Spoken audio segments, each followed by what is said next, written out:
The books that last in the drugstores for years seem to be the ones where the writer's name is bigger than the title of the book. You buy a Stephen King or a Terry Brooks, and you know what you're getting. But some of the most creative writers write in a whole series of genres. Nancy, who has written both fantasy and science fiction? Right. And science fiction writer Phyllis Gottlieb also writes poetry. Diane Duane writes SF, fantasy, and computer software. Anne Rice writes vampire stories and erotica. Jack Vance has won awards for his science fiction and for his murder mysteries. Kate Willem writes science fiction and murder mysteries. At one point in his career, Robert Heinlein looked into writing murder mysteries and announced crime didn't pay enough. And then there's Isaac Asimov, who's written everything. He has another book out, and librarians everywhere are weeping. George R.R. Martin may be best known as a science fiction writer, but he's also written horror and fantasy. He's written for TV and books and comics. George, it's Commander Rick. Do you consider yourself to be a science fiction writer? I am a science fiction writer. I don't shy away from that label, but I'm also a horror writer. I've written books like Fever Dream and Armageddon Rag, which, for lack of any better classification, can be classified as horror novels. It drives my publishers crazy. You know, they don't like, it's much easier to market a writer if he'll just say, well, here's the one thing I want to do, and I'll just keep doing it the rest of my life, one book after another, and then I'll become a brand name. But I have not been able to do that, unfortunately. Publishers, book reviewers, and readers like to be able to know what they're getting. And if somebody says, this is a really good horror novel, then they kind of have a notion of what the effect of that book is going to be on them. And it smoothed my way a little bit, probably. Now, I'm still a horror writer, no matter what I write, because I once was. And in a certain sense, my vision is like a horror vision, or it is a horror vision. My take on things is like that. But it does mean that when my books are reviewed by some reviewers, they are distressed or outraged because they do not see what they expect. If you think there are rules for novels, then my books are really going to distress you. Yeah, we need brand name authors with reliable product identification and high visibility to place our product and generate a larger share of the literature dollar. Actually, the fastest way to sell your product these days is to turn people into moving billboards. I mean, remember in the old days when walking around wearing a sandwich board meant you were down on your luck? Today, walking around with designer labels all over yourself is considered a status symbol. And remember when T-shirts used to carry political messages? And then along came, I can't believe I ate the whole thing, and I love New York. Yeah? Well, how about my parents were sucked into an alternate universe and all I got was this lousy T-shirt? But it wasn't until the Batman movie that a T-shirt advertising tie-in became a worldwide phenomenon. The phenomena are happening, and nobody has an answer to a happening. Because we really didn't start to hype it all out. It just seemed to snowball like a snowball down a hill, and it kept getting bigger and bigger and bigger, word of mouth, and there was 120% awareness of this movie before it broke, and everyone was eagerly awaiting it, anticipating it for 6-7 months. The merchandising began 6-7 months earlier, and everyone jumped on the bandwagon. Hello. Gotham Corner Store? Yes, we seem to be down to our last Diet Coke. A gentleman is on his way to pick some up. Just look for a black car. Marketing doesn't just mean buying ads or selling toys and T-shirts. It's a science. Audience testing, consumer profiles, market breakdowns, focus groups. Movies used to be released like pigeons or convicts. Now they're positioned like furniture. No wonder artists hate marketing people. But when millions of dollars or tens of millions, or in the case of Batman, hundreds of millions are riding on 100 minutes of movie, nothing is left to chance. Unfortunately, Bob, with Batman, the marketing was so successful, there was a real danger of overkill. Oh, of course, because, you know, it's almost overexposure after a while. It helped the movie, and the movie helped the merchandising. And merchandising got even bigger after the movie. They must have merchandised at least 200-300 items on Batman. It was always a great merchandising project.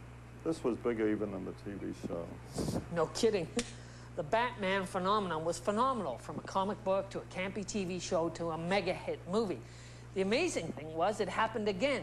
Move over Batman for the new amphibs on the block. Hey dudes, Michelangelo here from the Teenage Mutant Ninja Turtles. And whoa, we're back! Good. Riding a wave of totally awesome success. Oh, by the way, dudes, the animated turtle videos have sold over 14 million units to date. Whoa! And Tubuloso, Teenage Mutant Ninja Turtles, the movie, has moved over 8 million units on video. Kevin, it's Commander Rick. The Teenage Mutant Ninja Turtles started out as a joke between you and Peter Laird and then grew into a respectable little alternative comic. How did the marketing take it to the moon? Out of the blue, this licensing agent, Mark Friedman of Surge Licensing, who's our agent now, had sort of heard through, he was, either in a comic store or something, had heard the name of the Turtles, and it's just one of those things that sort of hit him, like right between the eyes, as he says, that he sort of gave us a call and introduced himself and said, I think I can carry this beyond what you've done in the black and white book. Oh, the first meeting of this guy was great. I mean, he came to the office in Northampton, and Pete and I had been doing some painting and some work, and we were in, cut-off shorts and T-shirts, and, knock, knock, knock, and the door opens, this, agent from New York in his three-piece power suit with perfect hair, and he's sort of like, Eastman and Laird, and it's like, he's just totally freaked, I don't know what he thought he was going to meet, but we got over that real quick, and he was great. I mean, he was, said, look, I'm a straight shooter, blah, blah, blah, which, could be just a sales pitch, but he said, give me 30 days, sign me, just say that you've given me permission to present this to some toy companies. We have the trademark and copyright in all the books, so we felt pretty protected. He said, give me 30 days to show it around and see what I can do. And he did. 30 days later, he had, like, Playmates toys. He'd shown it to, like, a lot of different toy companies. But he had Playmates toys online. He had an animation deal in the works and some of this other stuff. And Pete and I are like, this isn't real. This is funny. This really isn't going to happen. And which we didn't actually believe until we actually saw the first cartoon as well as the first toy. The first T-shirt, the first rub-on tattoo, the first pajamas, the first cereal, the first macaroni and cheese dinner. It's mind-blowing. I mean, it's, anything I could say to describe, how it's taken off, it's what it's doing and how it's got to this level is, would be an understatement. Even Tubuloso Cowabunga. Thanks, Kevin. Then, after the Turtles exploded out of their shells, along comes underachiever Bart. Let me draw you Bart Simpson. Starts out with an almost round eye, another round eye, 2 little dots. I'm very fast with this. This is the haircut that I had when I was 5 years old.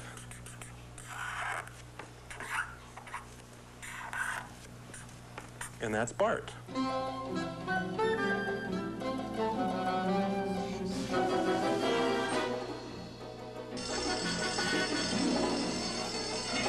One of the benefits of living in a satellite, heck, the only benefit, is all the neat stuff you can intercept, like electronic press kits. This one's for the Simpsons TV show. Take a look. The marketing of merchandising. Matt Groening, who created The Simpsons, and we work with on the show, he devotes, I'd say, most of his time to it. And I think the products are great, and the products are witty, and there's a lot that are turned down. And when one slips through that we don't like, people raise hell about it. We care about it. My favorite thing about it is that I get stuff for free. I mean, I've never gotten stuff for free in my life, and I have 2 kids at home, so, not giving them too much has become the competition, So I have stuff in the garage, and every once in a while when something happens, I just sneak in there. They don't know where it is, and I grab, like, a Simpson doll, and there was a kid at the house today. My little son had a playmate over. My son's 3. This sweet little girl, and it's so great because she was very shy around me, and my son's saying, my son said, don't be shy around my daddy. And she was shy, and she's this great little girl, and I went out to my little Simpsons, treasure chest, and I grabbed a Maggie doll, and I gave it to her, and I was in. It was great. So it's like having wampum or something.